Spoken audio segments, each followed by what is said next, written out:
A ja imam jedno veliko zadovoljstvo večeras da upoznam gospodina Sigala i da mu u ime građana Budve se zahvalim jer je došao u naše ljetovalište, ali ne samo da prisustvom, već i dobrim porukama, lijepom pričom, zaista napravi puno toga korisnog za sve građane Budve i sve nas koji se bavimo turizmom ovdje. Iz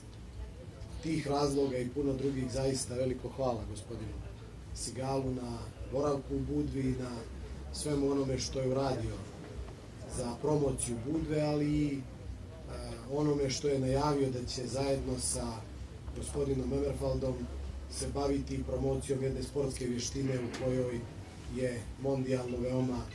poznat i dokazan. Također danas mislim da možemo sa zadovoljstvom reći da je ovo jedna od potvrda da ovaj projekat na Zavali Duplex Garden zaživljava u punom sjaju. Već smo početkom ljeta najavljivali kroz druge događaje njegov početak rada, ali njegova saradnja sa poznatim ličnostima kao što je gospodin Sigal daje i tu notu potvrde ovakvog projekta da će pored luksuza, pored dobrih prihoda za turističku Budvu donijeti i na sigurnu napređenju imidža kroz ovakve saradnje. S tog razloga i vlasnicima ovog projekta i menadžmentu dugujem zahvalnost jer pored velikog napora da se objekat i ovaj projekat uredi na ovaj način kao što svi možemo vidjeti, predano rade na njegovoj afirmaciji upravo i kroz ovakve projekte. Raduje me i činjenica da je ove godine 10 miliona prodato apartmana, to je 300.000 prihoda opštinskom samo u ljetnjoj sezoni.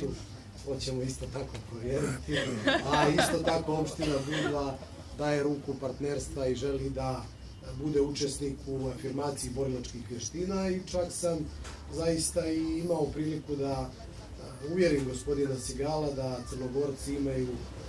iako kao jedan mal narod, veliki talenat u svim borilačkim vještinama, tako da ne sumnjam da će